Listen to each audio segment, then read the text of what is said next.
Hello lovely students and welcome back to English with Lucy. Today I have an advanced grammar lesson for you. This is suitable for both learners of English and native English speakers. We're going to cover a topic that we get wrong all the time: commas. Before we get started, I would just like to mention that we are running a special offer on our advanced grammar challenge. This is an amazing 30-day challenge that covers over 50 of the most common advanced grammar mistakes. In just 30 days, you will have a grammar transformation. It's a video-based course with lots of exercises and a teacher-led support community for questions. We cover topics like intensifiers, the subjunctive, advanced comparatives, mixed conditionals, punctuation, the works. Your grammar issues solved. If you would like to see this special price and to join, click on the link in the description box, but hurry, the offer ends soon. Right, let's get started with the lesson. I love eating my family and not using commas. I'm sure you'll know by now that commas are extremely important pieces of punctuation. In fact, in that sentence, they're the difference between having normal hobbies and cannibalism. It should, of course, be I love eating, my family, and not using commas. I'm going to talk to you about the 4 ways we use commas in English. Number 1 is lists. This is the usage that you're probably most familiar with. We use commas to separate items in a list when the comma could be replaced with the word and or sometimes or. For example, please can you pick up some bread, milk and cheese while you're in town? Or we spent the evening eating Indian food, watching a great film and chatting about their travels. In British English, it's not as common to put the comma before the and, but in American English, it is common to do so. For example, I've been to California, Nevada and Arizona. The exception to this in British English is that you should use the comma if it will make your meaning clearer. For example, I love listening to artists from the 70s like The Who, The Eagles and Simon and Garfunkel. In this case, Simon and Garfunkel worked together, so adding a comma makes it clearer. Another legendary example of this is I invited the strippers, JFK and Stalin. It would be better to write I invited the strippers, JFK and Stalin. Without the comma after JFK, it sounds like the 2 men are strippers, which they were likely not. When the first noun in the list could describe the nouns following it, always use a comma. When we have coordinate adjectives, we can use a comma.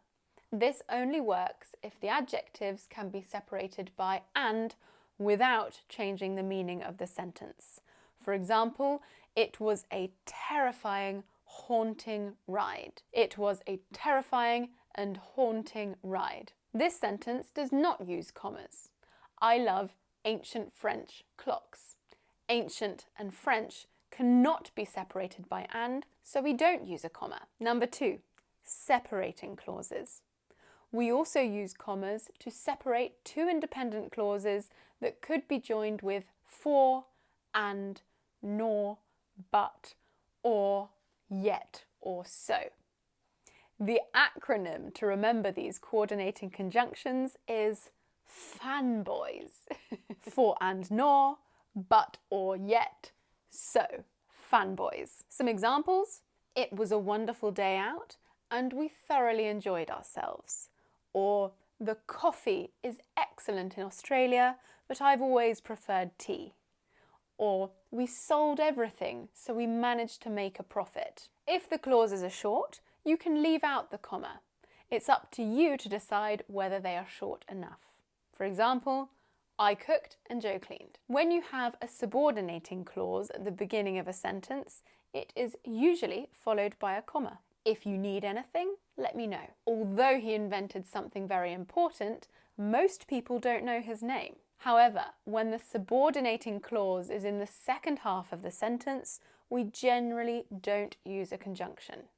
For example, they gave me some water because I was parched. Because I was parched they gave me some water. We need to talk about the comma splice. Doesn't that sound exciting? The comma splice. A really common mistake is using a comma to join two independent clauses without using a conjunction.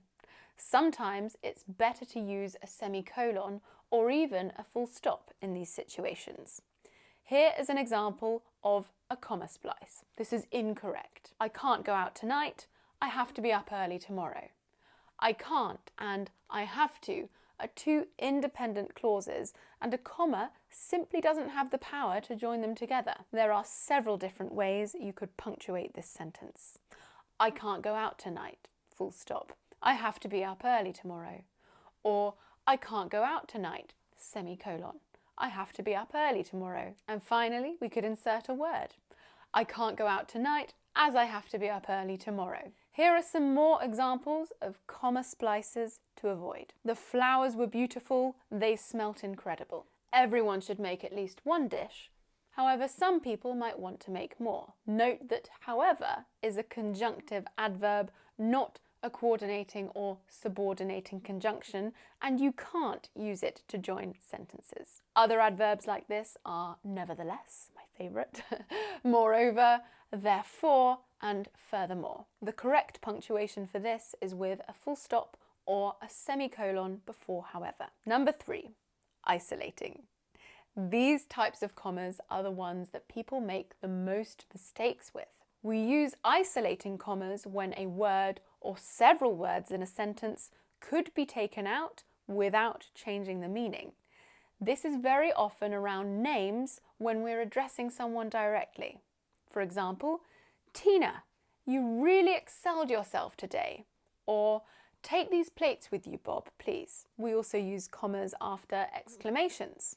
Well, that wasn't very satisfactory. Or, oh, is that Alan over there? And finally, we use them with non-essential appositives. For example, Lucy's dog, Diego, won a prize recently. That's true. He won 3rd place in the village best trick competition. I was devastated. Okay, and Yun was a good, even great, tennis player. You could take out the information in commas and the sentence would still make sense. But be careful with this. This sentence is not correct. I stood up on stage and feeling a little stupid, started speaking.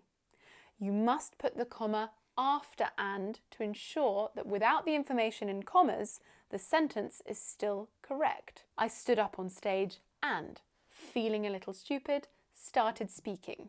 We can remove feeling a little stupid. I stood up on stage and started speaking. It still makes sense. We can also use commas in non-defining relative clauses. I'll only mention this briefly because I mention relative clauses in another lesson, and I'll link to that lesson in the description box. I have a complete lesson on clauses. Finally, I want to talk to you about direct speech. We use a comma before or after direct speech. Look at these examples. Somchai shouted, "Where are you going?" "I love you," said Dylan.